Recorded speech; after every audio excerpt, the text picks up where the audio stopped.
नमस्कार, मैं हूं आशीष त्रिपाठी आपके साथ। युवाओं में मोमोज काफी लोकप्रिय है, शायद आप भी खाते हो। लेकिन ये जो वीडियो हम आपको दिखाने वाले हैं, इस वीडियो को देखने के बाद आप मोमोज खाने से पहले 10 बार जरूर सोचेंगे। दरअसल धमतरी में मोमोज के लिए आटा गूंथने का वीडियो वायरल हो रहा है। ये आप देखिए, पैरों से आटा गूंथा जा रहा है। वीडियो में एक शख्स दिखाई दे रहा है जिसके पैर आप देख सकते हैं और पैरों से वो शख्स आटा गूंथ रहा है। वीडियो में मोमोज बनाने में सफाई कितना महत्वपूर्ण है, कितना सफाई को तरजीह दी जा रही है, इस वीडियो को देखकर आप इससे अंदाजा लगा सकते हैं। मोमोज खाने वाले की सेहत पर क्या असर इसका होगा, शायद आप इसके लिए भी जागरूक हों कि अगर पैरों से आटा गूंदा जा रहा है और किसी बर्तन में नहीं है बल्कि फर्श पर ही कुछ देखिए कोई पॉलीथीन बिछा करके आटा गूंद रहे हैं और शख्स के पैरों के नाखून आप देखिए, दूर से ही पता चल रहा है कि इसमें कितनी गंदगी भरी हुई है। और हालांकि एक वायरल वीडियो है, न्यूज़ 18 इस वायरल वीडियो की पुष्टि नहीं करता है और ये सोशल मीडिया पर हो रहा वायरल वीडियो है।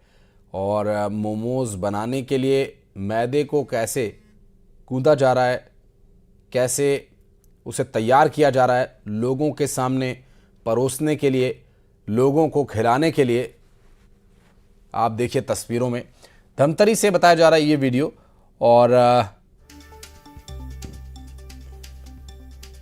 मोमोज बनाने का जो तरीका है वो सही तरीका क्या है और कैसे हाइजीनिक मोमोज बनाए जा सकते हैं और हाइजीन को मेंटेन करना कितना ज़रूरी है, ये तो बहरहाल आप जानते ही होंगे, क्योंकि मोमोज खाने वाले मोमोज खाते टाइम उसे सिर्फ बॉईल होता हुआ देखते हैं, वो भी स्टीम से बॉईल होता है वो।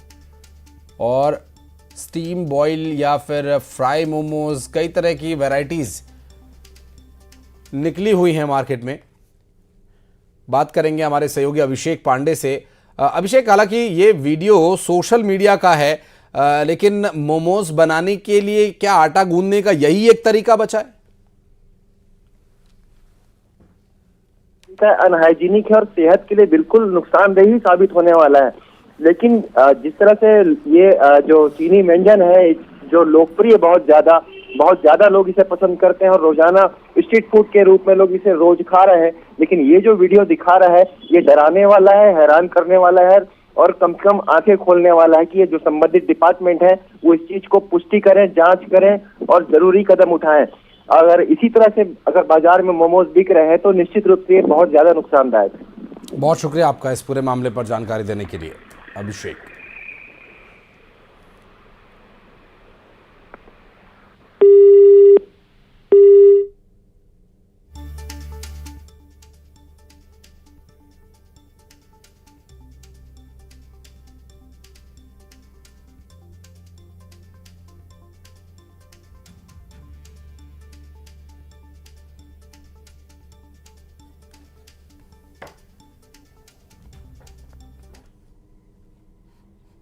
और बलौदाबाजार से बड़ी खबर, मॉर्निंग वॉक पर निकले बुजुर्ग की धारदार हथियार से हत्या का मामला। भाटापार शहर में वारदात को अंजाम दिया गया। योगेश अग्रवाल तालाब के किनारे निकले थे मॉर्निंग वॉक पर। संदिग्ध युवक को पुलिस ने पकड़ा और आपको बता दें कि जिस शख्स पर संदेह है हत्या की वारदात में इस्तेमाल उसका हो सकता है या फिर वो हत्यारा भी हो सकता है, ये आधार बनाकर पुलिस ने एक संदिग्ध को गिरफ्तार कर लिया है। बताया जा रहा है कि जिसकी हत्या की गई, बुजुर्ग मॉर्निंग वॉक पर निकले थे और इस दौरान क्या कुछ हुआ, कैसे इस हत्या की वारदात को अंजाम दिया गया, अभी तक इसके बारे में कोई डिटेल नहीं मिल पाई है। लगातार इस पर नजर रहेगी हमारी। बलौदाबाजार से एक बुजुर्ग की हत्या का ये पूरा मामला सामने आया है। मॉर्निंग वॉक पर निकले बुजुर्ग को मौत के घाट उतार दिया। धारदार हथियार से वार कर बुजुर्ग की जान ले ली। फिलहाल एक संदिग्ध पुलिस की हिरासत में जरूर है।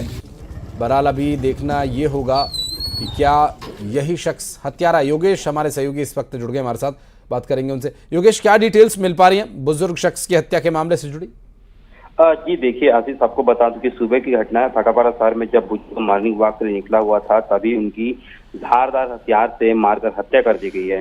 हालांकि जो वहाँ भाटापारा निवासी हैं, तरेंगा के निवासी योगेश अग्रवाल, वो तालाब किनारे निकले हुए थे। इसी दरमियान घटना हुई।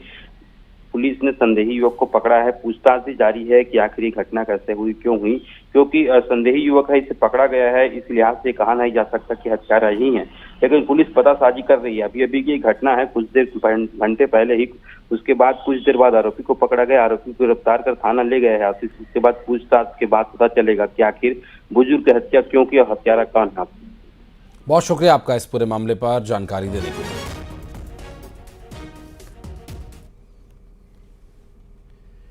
बिलासपुर में आरोपी का जुलूस निकाला। दरअसल चाकूबाजी के मामले में उस पर कार्रवाई की जा रही है और इसके खिलाफ बिलासपुर पुलिस ने कड़ी कार्रवाई की। संदिग्ध को पुलिस ने गिरफ्तार किया। आरोपी के कब्जे से वारदात में इस्तेमाल चाकू भी बरामद कर लिया गया। आरोपी का जुलूस भी निकाला गया। आरोपी को जेल भी भेज दिया गया है। पहले जुलूस निकाला गया और अब उसके बाद उसे जेल भेज दिया गया है।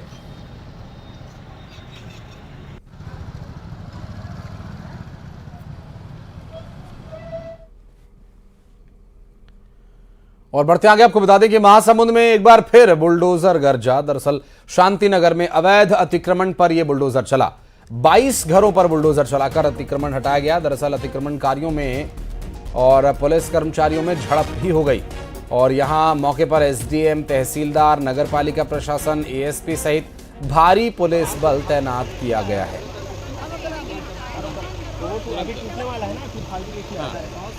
हटा लो फटाफट, चलो तो अतिक्रमण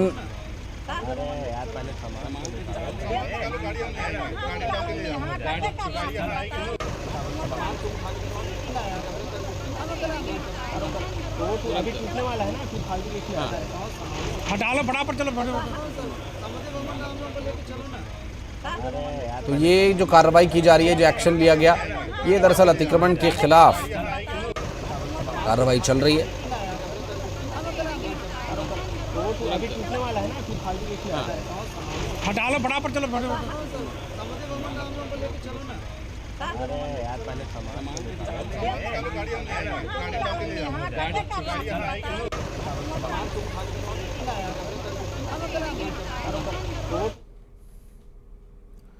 और छत्तीसगढ़ के कांकेर जिले में रविवार को मुठभेड़ के दौरान 10 लाख रुपए के इनामी नक्सली की मौत हो गई, जबकि एक पुलिस कर्मचारी शहीद हो गया।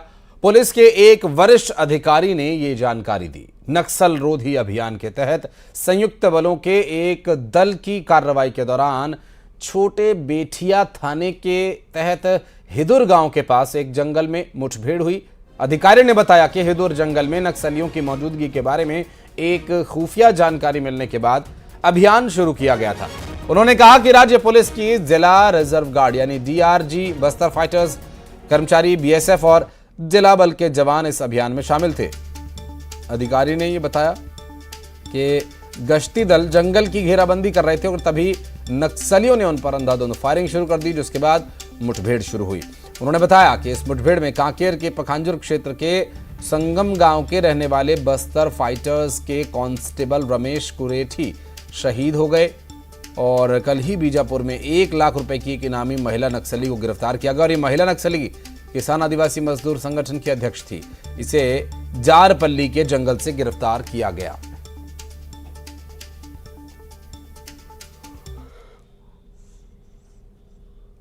पूर्व मुख्यमंत्री भूपेश बघेल रायपुर से दिल्ली के लिए रवाना हुए। आपको बता दें कि भूपेश बघेल ने बताया कि जल्द ही लोकसभा चुनाव के लिए कांग्रेस की लिस्ट जारी होगी।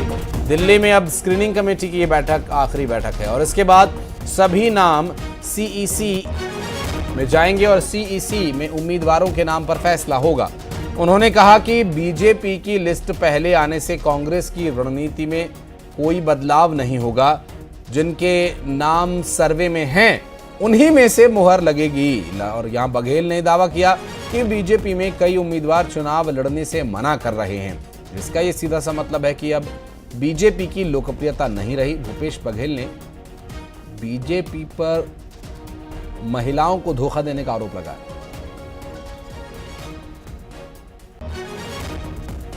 बैठक है और मैं समझता हूँ कि स्क्रीनिंग कमेटी की आखिरी बैठक होगी और इसके बाद सीधा सीईसी में सारे नाम चले जाएंगे और बहुत जल्दी उम्मीद है कि सीईसी में फैसला हो जाएगा। तो उसमें कोई बदलाव नहीं होगा, जो हमारे कैंडिडेट हैं वो हमारे कैंडिडेट होंगे और जो मतलब जो पीसी में नाम गए हैं, सीईसी में जो स्क्रीनिंग कमेटी में जो नाम है और जो सर्वे में नाम है उसी पर फाइनल होगा। इसका अर्थ ये है कि भारतीय जनता पार्टी पे अब लोकप्रियता वो नहीं रही जो मीडिया में दिखाई जाता है। अब धरातल में ये है कि अब लोग चुनाव लड़ने से मना कर रहे हैं, कोई राजनीतिक संन्यास ले रहे हैं, कोई चुनाव लड़ने से मना कर रहे हैं। स्थिति बिल्कुल ठीक। और सीएम विष्णुदेव साय आज विभिन्न कार्यक्रमों में शामिल होंगे। वे रायपुर में जगतगुरु शंकराचार्य आश्रम पहुंचे। इसके बाद वे बीजेपी प्रदेश कार्यालय कुशाभाऊ ठाकरे परिसर में होने वाली बैठक में शामिल होंगे। इसके बाद सीएम साय दुर्ग जाएंगे। वे दुर्ग संभाग के विभिन्न विकास कार्यों का लोकार्पण और शिलान्यास करेंगे। दोपहर में वे दुर्ग से मुंगेली जाएंगे। मुंगेली के चलान गांव में 108 महाकुंडीय यज्ञ श्री शिव पुराण में और विराट संत समागम में शामिल होंगे। इसके बाद वे राजिम के लिए रवाना होंगे और राजिम कुंभ में शामिल होंगे।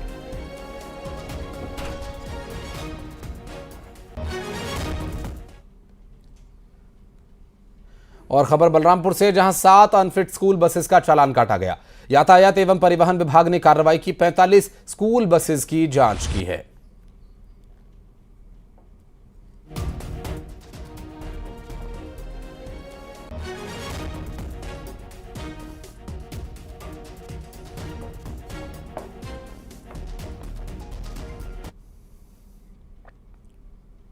और जशपुर से एक बड़ी खबर आ रही है, जहां ट्रैक्टर ट्रॉली से भिड़ा एक बाइक सवार की हादसे में मौके पर ही मौत हो गई। मामले की जांच में फिलहाल पुलिस जुटी हुई है।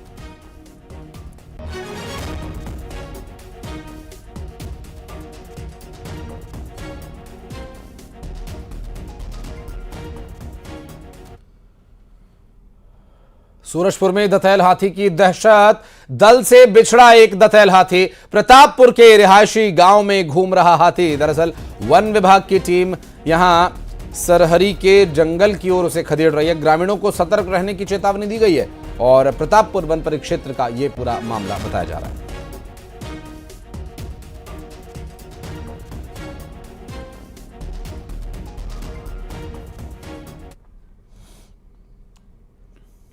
और अंबिकापुर में बेरोजगार युवाओं से लाखों की ठगी हुई है। लघु उद्योग लगाने के नाम पर युवाओं से लाखों की ठगी की गई है।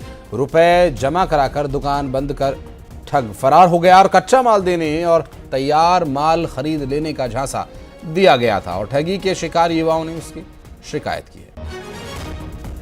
तो हम लोग को अपने समाज में जो होता है कमेटी, वहाँ कमेटी से लिए हैं 2 लाख का लिए है 3% ब्याज में। अब उनको हर महीना देना है। इधर काम के नाम पर हम लोग से ठगी हो गया है। सरगुजा जिले के कई बेरोजगार युवाओं से मशीन लगवाने का नाम पर किसी से 50,000, किसी से 60,000, किसी से 1 लाख, 2 लाख, 1.5 लाख, मतलब अलग अलग युवाओं से पैसे लिए और मशीन 10 दिन 15 दिन के अंदर मिलाकर देने की बात कही। उसके बाद उन लोग आज 14 फरवरी 2022 को सभी को व्हाट्सएप पर ये डाले कि मशीन जैसे गाड़ी से आ रही थी, उसके ड्राइवर का एक्सीडेंट हो गया है और वो गाड़ी ड्राइवर जैसे कोलकाता में हॉस्पिटल में एडमिट है, हम लोग वहाँ जा रहे हैं उसको इलाज कराने के लिए। और तब से अभी तक उनका मोबाइल बंद है, किसी भी प्रकार कोई जानकारी नहीं मिल पा रही। और बलौदाबाजार में अधिकारियों पर एक्शन। लोक निर्माण विभाग के अधिकारियों पर कार्रवाई। लोक निर्माण विभाग के 2 कर्मचारियों को निलंबित किया गया। लापरवाही के आरोप में कलेक्टर ने कार्रवाई की और एक अधिकारी को कारण बताओ नोटिस भी जारी किया गया है।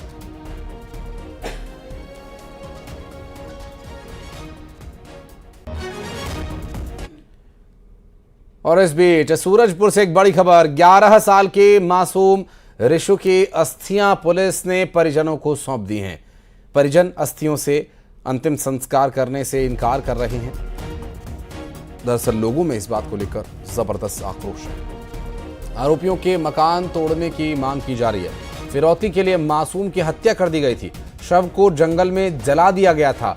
1 महीने बाद बच्चे का स्केलेटन यानी कंकाल मिला है।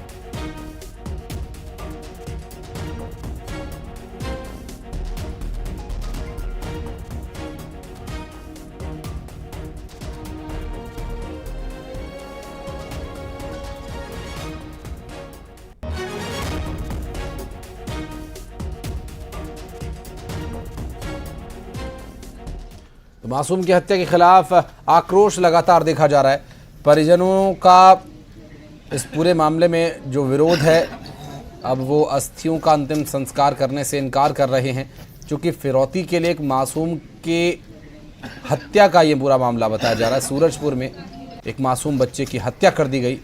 10 साल के मासूम बच्चे की हत्या कर उसका शव जला दिया गया और उसे तलाशने में काफ़ी समय लग गया और अब उसका कंकाल पुलिस के हाथ लगा और जिसे परिजनों को दिया गया। परिजनों का इस स्केलेटन का या हड्डियों का अंतिम संस्कार करने से इनकार है। वरुण हमारे सहयोगी इस वक्त हमारे साथ फोन लाइन पर जुड़ गए। वरुण, अभी तक क्या कार्रवाई फिलहाल पुलिस कर रही है? क्योंकि अंतिम संस्कार के लिए तो मना कर रहे हैं परिवार वाले, वो न्याय की मांग कर रहे हैं। जी देखिए, जिस तरह से ये हत्या हुई थी, फिरौती के लिए अपहरण करके हत्या की गई और शव को जला दिया गया और उसकी जो हड्डियां हैं वो 1 महीना बाद मिली, जिसके बाद से पुलिस उस हड्डियों के आधार पर जो परिजनों के उनके ब्लड सैंपल लिए और फॉरेंसिक जांच के लिए भेज दिया गया और जो जिसके बाद अंतिम संस्कार के लिए जो हड्डियां दी गई, तो लगातार जो आक्रोश का यहाँ माहौल बना हुआ था स्थानीय लोगों का, परिजनों का, कि जो आरोपी हैं पड़ोस के ही दोनों आरोपी थे, उन दोनों आरोपियों के मकान को तोड़ा जाए, उन्हें यहाँ से बेदखल किया जाए, उसकी मांग को लेकर अड़े हुए थे। इसी पे जब 1 महीना के बाद जब बच्चे की हड्डियां मिल रही है, मृतक बच्चे की, उसके बाद फिर से वो आक्रोश देखने को मिल रहा है और जब तक मकान नहीं हटेंगे तब तक परिजनों का कहना है कि वो अंतिम संस्कार नहीं करेंगे। तो ये बड़ा सवाल है कि अब राजस्व अमला क्या कुछ इसमें संज्ञान लेता है, क्या कुछ कार्रवाई होती है, ये देखने वाली बात होती है। बहुत शुक्रिया आपका इस पूरे मामले पर जानकारी देने के लिए।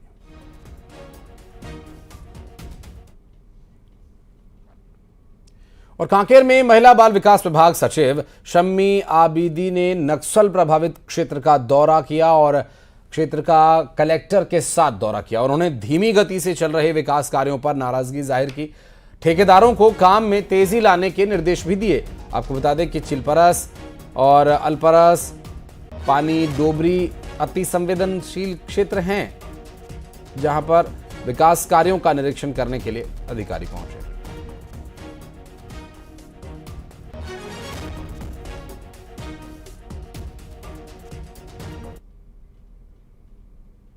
और धमतरी में ट्रांसमिशन लाइन की हाइट कम होने पर गंभीर लापरवाही का मामला सामने आया, जहां 55 फीट ऊंचे टावर पर बिना हेलमेट के एक मजदूर काम करता हुआ दिखाई दिया और जरा सी चूक इस शख्स की जान के ऊपर भारी पड़ सकती है। दरअसल गर्मी के कारण मजदूरों ने हेलमेट नहीं पहना हुआ था, जो कि उनको ही ठंडा कर सकती है। जहां अगर जरा सी लापरवाही हुई और अगर 55 फीट ऊंचाई से एक नट बोल्ट का बोल्ट भी सर पर गिरा तो वो बुलेट की तरह सिर के अंदर कब घुस जाएगा, शायद जिसे वो लगे उसे पता भी न चले। तो ऐसे में कहीं पर भी इस तरह की लापरवाही न करें। ट्रांसमिशन लाइन का हाइट रेजिंग का काम है ये। इसमें NH क्रॉसिंग के नॉर्म्स रहते हैं, उसमें जो हाइट कम होने के कारण जो है इसको ऊंचा करने के लिए टावर लगा के 8 टावर लगा के शिफ्ट कर रहे हैं। इसमें से 6 टावर का काम हो गया है और 2 टावर बाद में लगाएंगे शटडाउन मिलने पर। टोटल 7 डेज का शटडाउन प्लान किए हैं। आज का शटडाउन में 2 सर्किट बंद है, कुछ 14-15 लाइनों को लोड शेडिंग करके मैनेज किया गया है। हम फीडरों को बंद करके बाकी दिन एक सर्किट को। और मनेंद्रगढ़ में मौसम ने करवट ली, पूरा शहर कोहरे की आगोश में है। सर्दी के साथ कोहरे ने लोगों की परेशानी बढ़ा दी है। 2 दिन की बारिश के बाद तापमान में भी गिरावट दर्ज की गई है।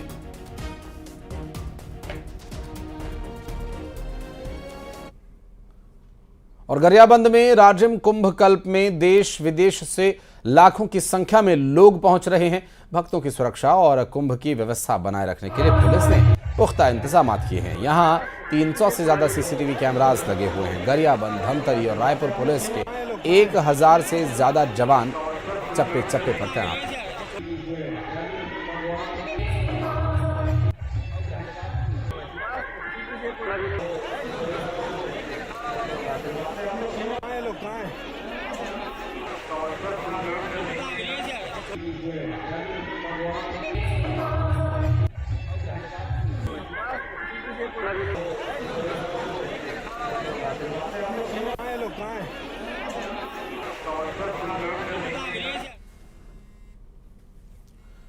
और बढ़ते आगे, रुक करेंगे फटाफट अंदाज में खबरों का। 20 बड़ी खबर आपको